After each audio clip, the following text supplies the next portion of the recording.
যখন হাসনাত আব্দুল্লাহর নেতৃত্বে আওয়ামী লীগের যে বাংলাদেশে যেভাবে তারা কাজ করতেছিল সে বিষয়ে একটা আন্দোলন হচ্ছিল, তখনই সরকার কিন্তু একটা স্টেটমেন্ট দিয়েছিল এবং সেটার সাথে ঘোষণাপত্রের বিষয়টা অ্যাটাচমেন্ট ছিল।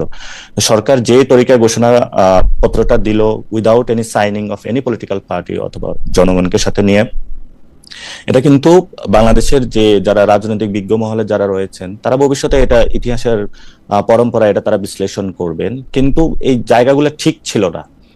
তো ঠিক না থাকার কারণে স্বভাবতই, আর এটা একটা জায়গা ছিল, আরেকটা ছিল আমাদের দল থেকে যে প্রতিনিধি সেটা হলো আমাদের আহ্বায়ক এবং সদস্য সচিব ওইখানে অ্যাটেন্ড করবেন, এবং আমাদের দলীয় কোনো কর্মসূচি ছিল না এবং অন্যান্য দলেরও কোনো কর্মসূচি ছিল না। ফলত আপনি যদি বিএনপি অথবা জামায়াতের চিন্তা করেন, ওদের যারা লিডারশিপ তারাই ওইখানে গিয়েছে, তাহলে বাকিরা কি? কেউ বাসায় শুয়েছিল, কেউ তার নিত্য যে কাজ করেছে, কেউ বাজার করতে গিয়েছে, কেউ হয়তো ফ্যামিলিকে টাইম দিয়েছে, কেউ অথবা অন্য জায়গায় গিয়েছে। তো আপনি কি তাহলে বলবেন যে বিএনপির যে স্থায়ী কমিটির ওই মেম্বার যারা রয়েছেন অথবা জামাতের যারা মজলিস শুরার সদস্য রয়েছেন, ওই প্রত্যেকটা ব্যক্তির খোঁজ খবর মানে ওই দিন কি ছিল? ওনারাও তো এখন দাবি করতেছে যে ওনারা তো গণ অভ্যুত্থানে ছিল এবং ওনাদের নেতৃত্ব নাকি না না, যারা পাটোয়ারি আমি আমি অনেক মনোযোগ দিয়ে শুনি, আমি এইটাকে বড়জোর বলতে পারি যে আপনি শাক দিয়ে মাছ ঢাকার ক্ষেত্রে আপনি খুবই দক্ষ। এখন আপনি অন্যরা কি করছে সেটা আপনি যদি কোনোদিন মানে বলেন, আমার একটা সাংবাদিক হিসেবে আমার একটা প্রত্যাশা থাকলো যে এটা আপনি আমাকে আগে বলবেন যে 5 তারিখ আসলে আপনারা কেন গেছিলেন। এখন সেটা এখন আপনি বলতে না পারেন সেটা তো অসুবিধা নাই, কিন্তু আমরা ভাই এটাতে আপনার কি চিন্তা হয়? আমার মনে হয় যে আপনারা আমি যে ক্ষমতার দ্বন্দ্ব আমি আমার হাইপোথিসিসটা বলি, আমি যে ক্ষমতার দ্বন্দ্ব নিয়ে আপনাকে প্রশ্ন করছিলাম, আমার কাছে এটা একদম একদম একদম যদি আপনি আমার মত জানতে চান, আমি মনে করি যে এটা আপনাদের ভেতরকার ক্ষমতার দ্বন্দ্ব। আপনারা মনে করেছেন যে সেখানে নাহিদ সাহেবকে আমন্ত্রণ জানানো হয়েছে, আপনারা মনে করেছেন যে সেখানে অন্য জাহি সাহেবদের আমন্ত্রণ জানানো হয়েছে, আপনাদেরকে প্রপারলি আমন্ত্রণ জানানো হয় নাই। সেই জন্য আপনারা রাগ করে সেই রাগটা দেখানোর মতো করে, এবং আপনারা জানেন বাংলাদেশে আপনারা পরিচিত, আপনারা যেখান দিয়ে যাবেন, বিমানবন্দর দিয়ে যেখান দিয়ে যাবেন, আপনারা 100টা মাস পড়লেও লোকে আপনাদেরকে চিনবে, চিনে লোকে ধারণা করবে আপনারা কেন এখন কক্সবাজার যাচ্ছেন। এবং আমরা কিছু সাংবাদিক হয়তো আরেক পা আগায়া বাড়ায়া মিথ্যা কথা শুনে ওটা হয়তো লিখবো, কিন্তু আপনারা এবং আপনারা প্রকাশ্যে এটা গিয়ে আপনারা একটা বার্তা দিতে চাইছেন, আমরা সবাই বার্তাটা পাইছি।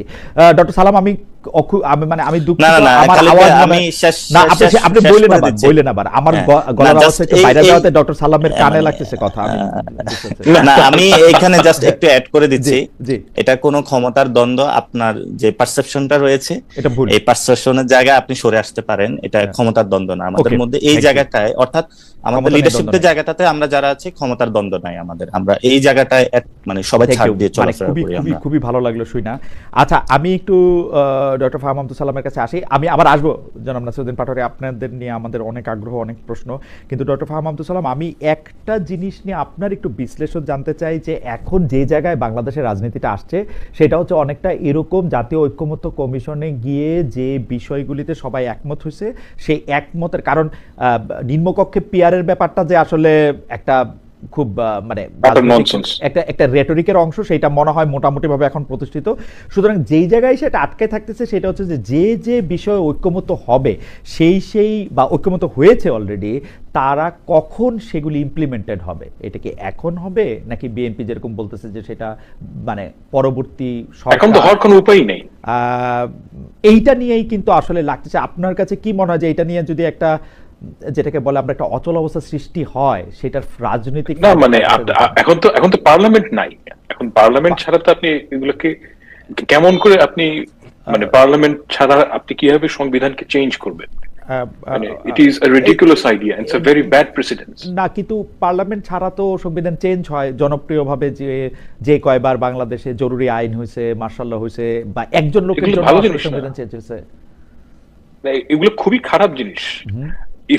কিন্তু উপায়টা কি? যদি উপায়টা ইজ ভেরি সিম্পল, উপায়টা ইজ ভেরি সিম্পল। বলেন তো উপায়টা কি? আপনাকে তিনটা political party, let's say BNP 855টার মধ্যে 750টার মধ্যে রাজি হয়েছে, রাইট?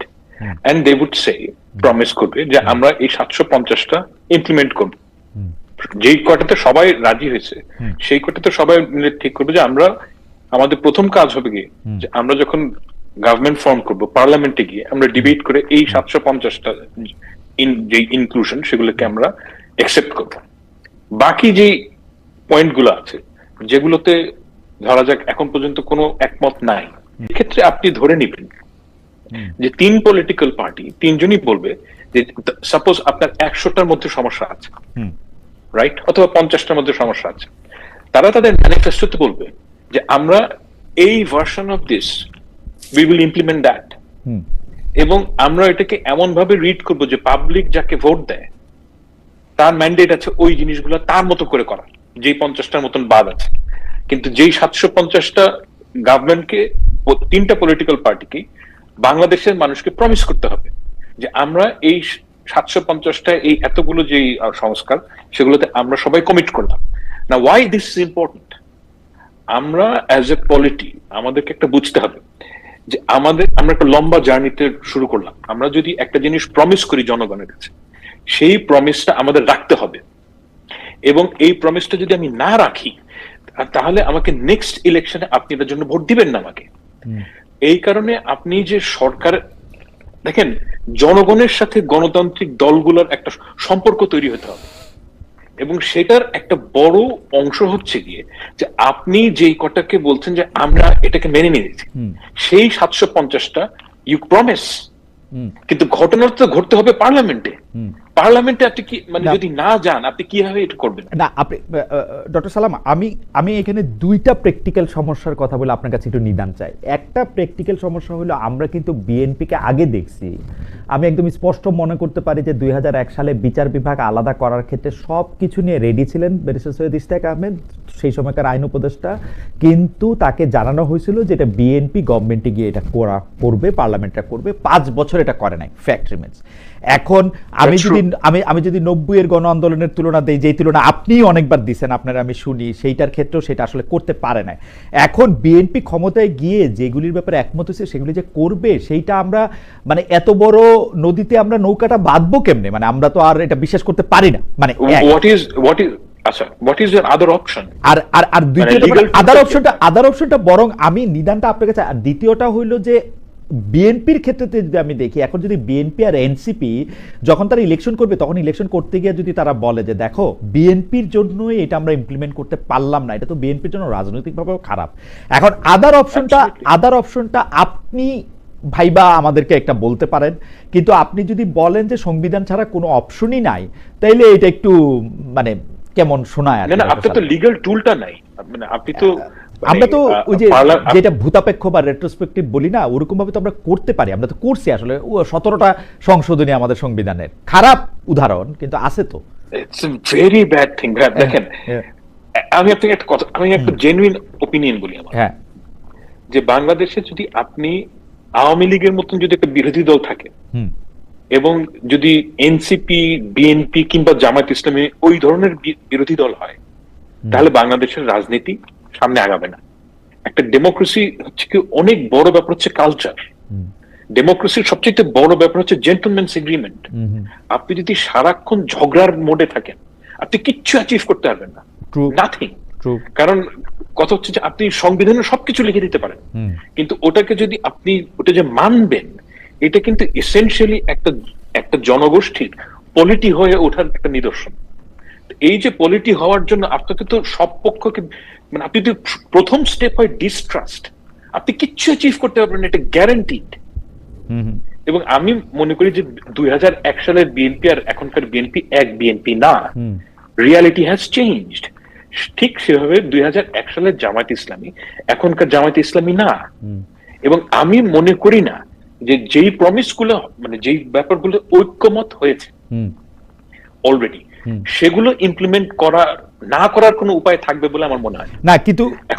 কিন্তু ডক্টর সালাম, আপনার কাছে মনে হয় না যে এই যে লিগ্যাল যে কোনো টুল নাই, এই বা লিগ্যাল টুলের ব্যাপারে শুধুমাত্র বিএনপি যে কনসার্ন হইতেছে, এইটা কেন? মানে লিগ্যাল টুল যদি না থাকে, আমরা যদি এটা জোর করে করি, এটা যদি খারাপ একটা প্রেসিডেন্স হয়, এটা তো এনসিপিরও বোঝার কথা, এটা তো জামাত ইসলামীরও বোঝার কথা।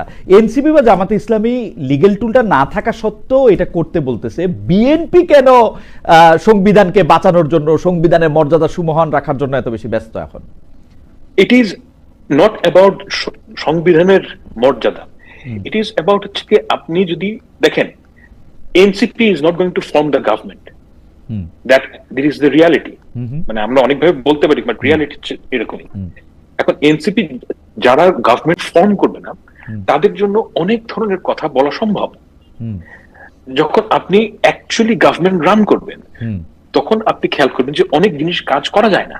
আপনি সরকার যদি ফর্ম করতে না হয় তাহলে আপনি বলতে পারেন ইন্ডিয়াকে খায়া দাও, ভাঙ্গা দাও সবকিছু, কিন্তু যখন আপনি অ্যাকচুয়ালি রান করবেন government, then you will see the reality is difficult.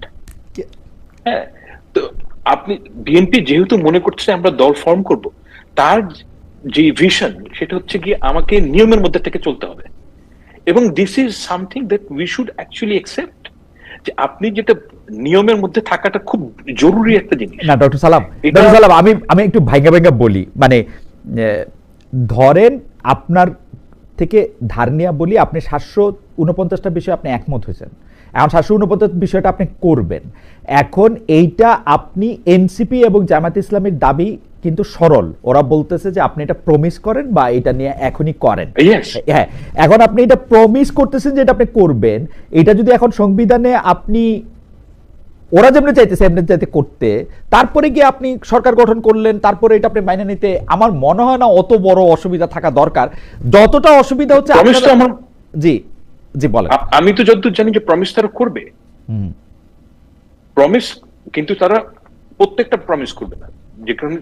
যে কয়টা বিষয় তারা ঐক্যমতে পৌঁছেছে সেগুলো তারা প্রমিস করবে, এবং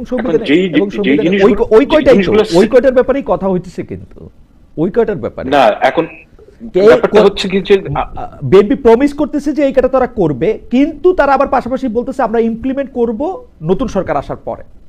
এইখানে আমাদের মধ্যে একটু সন্দেহ দেখা দিচ্ছে, আমরা মনে করতেছি যে there is no other way। আমি তো দেখি না যে আপনি কিভাবে কাজটা করবেন, কারণ আপনি তো পার্লামেন্ট যদি না থাকে, আমি প্রেসিডেন্সিয়াল অর্ডার দিয়ে করে নিব এটা, এখন পরে পার্লামেন্টে এটা ঠিক করে নিব, পরে পার্লামেন্টে ঠিক করে নিব, অর্ডিন্যান্স, জাস্ট অ্যান অর্ডিন্যান্স। হ্যাঁ, অর্ডিন্যান্স করে আমি বদলাই নিব, কি আর সংবিধান একটা বই খাতা, আমি এটা অর্ডিন্যান্স দিয়েই করে নেব, পরে গিয়ে পার্লামেন্টে এটা ঠিক করব। দেখেন অর্ডিন্যান্সের আমি জানি না, অর্ডিন্যান্সের তো সানসেটিং হয় সম্ভবত, মানে 5 বছর 6 বছর পর। এখন যদি সানসেটিং, আমি ঠিক বাংলাদেশের সময়টা জানি না, মানে এক্স্যাক্টলি কখন সানসেটিং হয়। এখন সাপোজ আপনি একটা অর্ডিন্যান্স করলেন, আমি এটা পার্লামেন্টে মানে আপনি প্রমিসটাকে গুরুত্ব কম দিচ্ছেন as oppose to legal document. আমি ঠিক উল্টাভাবে দেখি। আমি মনে করি বাংলাদেশের জনগণকে প্রমিস করাটা, এইটার যে ওজন সেটা হচ্ছে গিয়ে একটা পিস অফ পেপারের থেকে অনেক বেশি। হ্যাঁ, এবং ওই জায়গাটায় যদি আপনি বিএনপি কে বলেন কিংবা জামায়াত ইসলামীকে বলেন এবং এনসিপি কে বলেন, তিনজনকে যদি বলেন যে আমরা ঐক্যমত্যের জায়গাটা আমরা তিনজনই প্রমিস করবো যে এই কয়টা জায়গা যেই ক্ষমতায় আসুক। ডক্টর সালাম, আমি প্রবলেমটা কোথায় দেখি জানেন, আপনার কথা থেকে বলি, আমি প্রবলেমটা দেখি এনসিপি এবং জামাত ইসলাম কিন্তু মনে করতেছে তারা সরকার গঠন করবে না, সরকার গঠন করবে হচ্ছে বিএনপি। সেজন্য বিএনপির প্রমিসটার চেয়েও গুরুত্বপূর্ণ হচ্ছে লিগ্যাল ইনডাইটমেন্ট। এখন আপনি যদি এটা না করেন, এনসিপি এবং জামাত ইসলামের এটা ভাবার যথেষ্ট কারণ আছে। বিএনপি যখন 270টা বা 170টা বা 151টা সিট নিয়েও আসবে, তখন ও এটাকে পিছাইতে থাকবে, বলবে না, করবে না, নানা কারণ দেখাবে, মানে করতে পারে আর কি ইচ্ছা করলে। কোর্স করতে পারে, এবং যদি বিএনপি করে বাংলাদেশের মানুষ বিএনপির এগেইনস্টে যাওয়া উচিত। দিস ইজ বাংলাদেশের মানুষ তার এনার্জি নাই। 15 বছর শেখ হাসিনার বিরুদ্ধে জুলাই আগস্টে এত রক্ত দিয়ে আর এনার্জি নাই তো। ওয়েল, দমে গেলে চলবে না, তো সারা জীবন আমরা এগুলি করতে থাকবো। আচ্ছা যাক, ডক্টর সালাম আপনার বক্তব্য পরিষ্কার। আমি একটু আরেকটা প্রসঙ্গে আপনাকে একটু প্রশ্নটা করে রাখতে চাই, আপনি যদি এর পরে একটু জবাব দেন, মানে আমরা আবার একটু জনাব পাটোয়ারির কাছ থেকে হয়ে আসার পর জবাব দেবো, আপনি শুরুটাও করতে পারেন। সেটা দেখলাম যে আমরা কিন্তু এটা দেখেছিলাম যে বিএনপি নেতাদের দ্বিতীয় প্রজন্মকে দিয়ে একটা প্রেসার গ্রুপ তৈরি করে আসলে বিসিবি নির্বাচনী বৈতরণী পার হতে চেয়েছিলেন বাংলাদেশ ক্রিকেট টিমের সাবেক অধিনায়ক তামিম ইকবাল, কিন্তু সরকারের কর্তৃত্ব ব্যবহার করে মূলত সেইটা আবার ঠেকালেন ক্রীড়া উপদেষ্টা জনাব আসিফ মাহমুদ সজীব ভূঁইয়া। বিএনপি ক্ষমতা হলে যে দেশে ক্রীড়াঙ্গন সহ বিভিন্ন ক্ষেত্রে দলীয়করণ, স্বজনপ্রীতি, পরিবারতত্ত্ব কায়েম হবে, বিএনপি নেতাদের দ্বিতীয় তৃতীয় প্রজন্মের খবরদারি বাড়বে, সেই আলামত কি স্পষ্ট হলো, নাকি বিসিবির উপরে যে সরকারের কন্ট্রোল বেশি, অর্থাৎ আসিফ মোহাম্মদ সজীব ভুঁইয়ার কন্ট্রোল বেশি, সেইটা প্রতিষ্ঠিত হলো? আপনি এটাকে দেখতেছেন কিনা, দেখলে কিভাবে দেখতেছেন? মানে এটার মধ্যে একটা পুরোপুরি স্পোর্টস মিশ্রিত, এর মধ্যে একটা পুরোপুরি মুহূর্তে আসিফ মোহাম্মদ সজীব ভুঁইয়া 2-1 গোলে এগিয়ে আছেন বলে মনে হচ্ছে আমার কাছে। একটু যদি শুরু করেন আর কি। আমি মানে এটার যে ইন্টারনাল পলিটিক্স, সেখানে কমেন্ট করাটা ঠিক হবে না। ইন্টারনাল পলিটিক্সটা কি, কারণ আমি এই ইন্টারনাল পলিটিক্স এর মধ্যে আমি এটার বিভিন্ন ধরনের খবর শুনি এবং আমি অ্যাকচুয়ালি শিওর না যে ইন্টারনাল পলিটিক্সটা কি। তবে একটা বিষয় হচ্ছে কি, যে মানে বিএনপির ব্লেসিং নিয়ে যারা এখানে আসতে চাচ্ছে, আর অন্যদিকে হচ্ছে সজীব ভুঁইয়া, এদের মধ্যে একটা টাসেল আছে। এবং এই টাসেলটা, তবে একটা কথা কি, যে তামিম তো কোনো বিএনপি নেতার সন্তান না, কিন্তু সে বিএনপির ব্লেসড, বিএনপির তার প্রতি মানে ব্লেসিং আছে, সে দলও করেন। এখন কথা হচ্ছে যে এই যে টাসেলটা, এই টাসেলটা এইভাবে না দেখে আপনার একটা জিনিস দেখা দরকার। মানে আমি তো একজন আউটসাইডার, আমি আউটসাইডার দেখি যে মানে বিসিবির মতো, মানে বাংলাদেশের যে বাংলাদেশ ক্রিকেট কন্ট্রোল বোর্ডের যে প্রফেশনাল কারা, মানে কার অ্যাকচুয়ালি এক্সপিরিয়েন্স আছে, আমার কাছে তো মনে হয় যে তামিম ইকবালের অ্যাকচুয়ালি এক্সপিরিয়েন্স আছে, মানে he knows probably more than anyone else যে কিভাবে ক্রিকেট রান করা উচিত, সম্ভবত, I am not sure. Okay, তো আমার কাছে মানে as a candidate he is not a bad candidate. Yeah maybe, কিন্তু জনাব আসিফ মোহাম্মদ সজীব ভুঁইয়ার নিয়ে আমরা আরো আলোচনা করব। মানে আমাদের একজন দর্শক বলছেন যে আসিফ মোহাম্মদ সজীব ভুঁইয়া 2-0 গোলে এগিয়ে আছেন, এটাও আমি হয়তো মেনে নিতে পারি। আমি একটু জনাব নাসিরউদ্দিন পাটোয়ারির কাছে যাই একটা প্রশ্নে। জনাব নাসিরউদ্দিন পাটোয়ারি, আপনাকে যেহেতু আজকে অনেকগুলি বিষয়ে প্রশ্ন করতে হবে, অনেকগুলি বিষয়ে প্রশ্ন করা হবে, আমাদের সবচেয়ে বেশি যেটা নিয়ে গত কিছুদিন আলোচনা হয়েছে, যেটার সাথে রাজনীতির সম্পর্ক নাই কিন্তু আপনার সম্পর্ক আছে, সেই সম্পর্কে আপনাকে একটু প্রশ্ন করি যে শোনা গেছে মানে কি, এটা একটা পত্রিকায় রিপোর্টই করে ফেলেছে যে আপনি এবং আপনার এক সঙ্গী প্রফেসর আসিফ নজরুলের বাসা থেকে ছাগল নিয়ে গেছিলেন, এটাকে চুরি বলবো কিনা আমি জানি না। তারপরে হচ্ছে যে আপনারা এটা কেটে কুটে খেয়ে ফেলছেন, আরেক জায়গায় আরেকটা ছাগলের মাথায় লিখে পাঠাইছেন যে চুপ্পুর বা রাষ্ট্রপতির পদত্যাগ চাই। এই ব্যাপারটা আসলে কতটা সত্য, মানে ইজ ইট ট্রু? আমি আবার দেখলাম যে আপনাদের দলের লোকজন বলতেছে যে এইটাকে আপনারা এরকমভাবে দেখতেছেন কেন, ওদের বয়সটাও তো দেখবেন ভাই। মানে আমি জানি না, মানে আপনি এটা একটু কিভাবে বলবেন আমাকে একটু বলেন তো। আমাদের প্রশ্নও রয়েছে আপনার বক্তব্য নিয়েও, জনাব নাসিরউদ্দিন পাটোয়ারি। প্রথমত বাংলা আউটলুক এটা নিয়ে করেছে, এবং বাংলা আউটলুক যে স্টোরিটা ছাপিয়েছে, এবং বাংলা আউটলুক রান দা বাংলা আউটলুক, এটা আমরা ভালো করে জানি, চিনি, এবং সাংবাদিক মহলে সবাই জানে। অনেকে ফেসবুকে স্ট্যাটাস দিতে পারে না, বাংলা আউটলুকে লেখালেখি করে একটু খোঁচা দিয়ে। আমিও আরো কিছু গল্প শুনেছি, এরকম গল্প শুনেছি যে ওই এরকম একটা ছাগল কাণ্ড, ছাগলটা নাকি হলো, কেউ বলে যে এটা ডিজিএফ এর গিফট ছিল, আবার কেউ নাকি এটা বলে যে গিফট ছিল। আপনি নতুন গল্প বলার আগে আপনি বলেন যে আপনি এটা করছেন কি করেন নাই, নতুন গল্প আমরা শুনবো না। আমি ওই গল্পতে আসতেছি। জি, প্রথমত হলো যে এই মানে যারা ছাগল যে কাণ্ড, তো অনেকগুলা গল্প আছে, তবে কিছু গল্প মানে আমি মানে এরকম আমি প্রত্যক্ষদর্শী হয়েছিলাম যে যারা এই রিলেটেড কাজে ছিল, তো জিজ্ঞেস করছিলাম যে কেন, বললো যে ওর কারণে চুপ্পুটাকে পদত্যাগ করার যায় না বা কোনো কিছু, এটা খুব ছিল। আর আবার অনেকে বলতেছে যে আমি সবসময় সবাইকে বলেছিলাম যারা উপদেষ্টা আছে, কোন একটা প্রসেসের মাধ্যমে করতে হবে। মানে কেউ যদি কোনো খারাপ কাজ করতে হবে, সেটার একটা লিগ্যাল প্রসেস থাকতে পারে, ইথিক্যাল প্রসেস বা সোশ্যাল ভ্যালু, সব প্রসেসের মধ্যে থাকতে হবে। তো আমি অনেকগুলা গল্প শুনেছিলাম, কিন্তু বাংলা আউটলুক যেটা করেছে এটা টোটালি এই স্টোরিটাকে স্পয়েল করে দিচ্ছে আর কি। সেটাতে আমার নামটা এনে, কিন্তু আমি এটাতে কোনো মানে এটাতে আমি কোনো কমেন্টও করি নাই। কিন্তু জনাব রশিদ আবার বলছেন যে হ্যাঁ এরকম একটা ঘটনা ঘটছে, এইটা আবার কেমনে হলো? এটা সেই কমেন্ট করতে পারে, maybe he was engaged, but কিন্তু সেটা নিয়ে আমাকে বারবার ফোন মানে দিতেছিল, তখন আমি মনে হয় বিদেশে ছিলাম।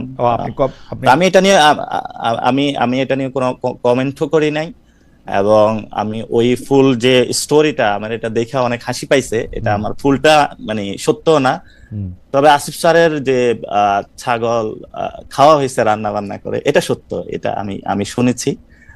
এবং হলো সিরিয়াসলি আপনারা প্রফেসর আসিফ নজরুলের ছাগল আইনা রান্না বান্না করে খাই ফেলছেন? এটা কি ওনারে একটা মানে শিক্ষা দিতে, মানে ইয়া করতে, মানে কি করতে, মানে এটা অনেকের এটা এটা এটা আমি মনে করছি যে এটার মধ্যে একটা রেটরিক আছে, মানে এটা অনেকে মনে করে যে এটা, হ্যাঁ, এটা অনেকে মনে করে যে আসিফ স্যার হয়তো এটার মাধ্যমে একটু শিক্ষা পাবে। আবার এটা অনেকে মনে করে যে ঠিক আছে, ওই যে থাকলো যে বাড়ির পাশে আপনার ছেলে একটা হাঁস খেয়ে ফেললেন, আবার কিনে দিলেন। পরে আমি শুনছি নাকি সত্যি সত্যি তাকে হলো একটা ছাগলও কিনে দেওয়া হয়েছে, এবং এটা নিয়ে উনি রাগ করেছেন যে যেটা খাওয়া হয়েছে ওটা কালো নাকি লাল ছিল, তো ওনাকে যেটা কিনে দেওয়া হয়েছে রং মিলে নাই, এই জন্য উনি অ্যাকসেপ্ট করেন নাই। আচ্ছা, আমার তো এটা আসলে আমি ভালো করে বলতে পারবো না। আউটলুকটা আসলে কারা চালায়? আমি তো ডক্টর সাইমুম পারভেজ এর প্রধান সম্পাদক, রাইট? হ্যাঁ, এটা ফাহাম ভাই ভালো বলতে পারবে। না না, আপনিও তো মানে ভালোই বলতে পারবেন, আপনি শুরু করছেন। ডক্টর সালামকে জিজ্ঞেস করবো পরে, কারণ ডক্টর সাইমুম পারভেজ আমি অনেকদিন ধরে আপনি না এগুলো আসলে এটা তো বিতর্গত, ধরেন যে মানে ঠিকানাকে চালায়, বাংলা আউটলেটকে চালায়, কোন মিডিয়াকে দখল দিচ্ছে বা কিভাবে আছে, এটা সবাই জানে।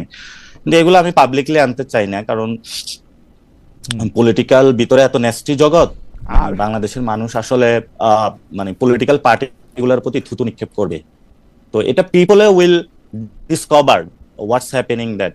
আমি মাঝে মধ্যে কিছু কথা বলে ফেলি, পলিটিক্যাল যারা পার্সন, বিজ্ঞজন যারা নিজেদেরকে দাবি করে, বর্ষিয়ান পলিটিশিয়ান, তারা বলে যে ওরা বাচ্চামি কথা বলে, মানে থাকে না বিতর্গত কিছু বললে ওরা মনে করে যে না না না আমাদের হলো ভিতরের যে খবর, আমরা আপনার কথায় আসি, বাংলাদেশের পলিটিক্যাল যে কালচার, আপনার কথায় আসি, যে কালচারগুলো খাওয়া দাওয়ার কথা অনেক শুনলাম, আমি পুরো ব্যাপারটা মানে একটু ভিজুয়ালাইজ করতে পারতেছি, কারণ প্রফেসর আসিফ নজরুলের বাসা যেখানে, তার পাশে আগুন জ্বালানো হচ্ছে, রান্না করা হচ্ছে। জি, এটা ছাগল খুব গুরুত্বপূর্ণ বাংলাদেশে ছাগল খুব গুরুত্বপূর্ণ। এক্স্যাক্টলি হয়তো ছাগলই গুরুত্বপূর্ণ, হয়তো ছাগলই গুরুত্বপূর্ণ। বাংলাদেশের রাজনীতিতে ছাগল গুরুত্বপূর্ণ না, গরু বা গাড়ি গুরুত্বপূর্ণ ছিল। সরকার পড়ে যাওয়া শুরু হয়েছিল ছাগল দিয়ে, এটা বোধহয় ডক্টর সালামের মনে হয়েছিল যে ওই যে মতিউর রহমানের ছাগল। আচ্ছা, হাওয়েভার কিন্তু আমি একটু জনাব নাসিরউদ্দিন, তবে আমি এটা ডিরেক্ট সব কিছু বলতে পারবো না, কারণ আসলে আমি তো উপদেষ্টা না, আর মন্ত্রী পাড়ায়ও আমি থাকি না। এটা আসলে পাড়া প্রতিবেশী যারা উপদেষ্টা আছে ওনারা ভালো বলতে পারবে। এই প্রসঙ্গে অথবা আসিফ নজরুল স্যারকেও আপনারা আসিফ নজরুল স্যারকেও জিজ্ঞেস করতে পারেন কি বাকি আসলে। তবে ওই বাংলা আউটলুকে আসিফ নজরুল স্যারের তো খুব ভালো সম্পর্ক সাইমুম ভাইয়ের সাথে। উনি তো আসিফ নজরুল স্যারের কমেন্টটা নিলেও হয়তো বা ভালো হতো, তখন হয়তো বা এটা একটু ক্রেডিবিলিটি হতো। আপনার আজকে যে কমেন্ট, সেই কমেন্ট পাইলেও একটু ক্রেডিবলি হইতো, আপনাকে পায় নাই, তাদের এটা হয়েছে। কিন্তু আমি জনাব নাসিরউদ্দিন পাটোয়ারী, আমি মনে করি যে আপনি যেহেতু কমেন্ট দিতে চান, আসিফ স্যার যদি কোনো কমেন্ট করে, যদি এই ধরনের কোনো বিষয় আসে, এটা হলো মুক্তাদির রুমিও ভাই যদি একটা রশিদ ভাই রুমিও ভাই একটা গল্পই বলতে পারেন, যদি এটার যে ওনার আছে অথবা যাকে নিয়ে এই কথাটা আসছে উনি যদি কোনো কমেন্ট করতো, তাহলে হয়তো আমি কোনো কমেন্ট দিতাম। সো আপনার মানে আমি এখানে এটা নিয়ে কোনো কমেন্ট করব না, এই জন্য বিকজ দ্যাট আমিও আরো অনেক বেশি স্টোরি শুনেছি। আপনার স্টোরিগুলি তো শোনা দরকার ডক্টর সালাম। আমার মনে হয় যে একটা লম্বা সময় করে জনাব পাটোয়ারির স্টোরিগুলিও শোনা দরকার, কিন্তু জনাব পাটোয়ারির বক্তব্যে আমরা থাকি, স্টোরিটা আমরা যদি সময় পাই তাহলে আমরা শুনবো না। ডক্টর সালাম, আমি আপনার থেকে একটু আগে অনুমতি নিয়ে রাখতেছি যে আজকে আমরা যেহেতু একটু ইয়ার মধ্যে পড়ছি, সেহেতু আমরা একটু অনুষ্ঠানটা একটু লম্বা করবো, আপনি যদি আমাদেরকে একটু সময় দেন, কারণ আপনি একটা খারাপ ইয়াতে আছেন। জনাব নাসির, আপনিও আমাদের একটু সময় দেন। আপনি আমাদেরকে বলছিলেন, বা সরি আমাদেরকে না, সবাইকেই বলছিলেন যে ফেব্রুয়ারিতে ইলেকশন হবে না, সেই বক্তব্য এখনো আছে কিনা? গতকালও আপনার একটা বক্তব্য এরকম ছিল, মানে ইসি ঘেরাও করে কমিশনকে পদত্যাগ করানো হবে, এই বিষয়ে দলীয় কর্মসূচি কোথায়? এটা আপনাদের দলীয় কর্মসূচি কিনা? আমরা এই ব্যাপারে একটু কনফিউজ কোথায় থাকি জনাব পাটোয়ারী। এনসিপির আসলে মুখপাত্রকে আমরা অনেক সময় দেখি, মানে কেউ একটা এরকম কথা বলতেছেন, পরে আবার আরেকটা কথা বলতেছেন, আমরা এইটার কারণ কি? মানে আপনি কি দলের মধ্যে সমালোচিত হন আপনার কিছু কথার জন্য? অনেকেই বলে থাকেন যে আপনি খুব ডাইরেক্ট কথা বলেন, অনেকে বলে থাকেন আপনি আপনার কথায় আবার অনেক সময় একটু অ্যারোগেন্সও প্রকাশ পায়। দুইটা বিষয় যদি আপনি বলেন, ফেব্রুয়ারিতে ইলেকশন হবে না সেটার ব্যাপারে আপনি আসলে এক আছেন কিনা, ইসি ঘেরাও করে কমিশনারকে পদত্যাগ করানো হবে, এই বিষয়ে দলীয় কর্মসূচি কবে? প্রথমত আপনি যেটা বলছিলেন ফেব্রুয়ারিতে ইলেকশন হবে না, আপনি এটার আংশিক বক্তব্য তুলে ধরেছেন, সেকেন্ড অংশটা বলেন না। সেকেন্ড অংশটা বলেছি যদি বিচার সংস্কারের গুলো একটি সুষ্ঠু প্রক্রিয়া না হয় তাহলে ফেব্রুয়ারিতে ইলেকশন হবে না। তো ফাহাম ভাই যেটা বলছিলেন যে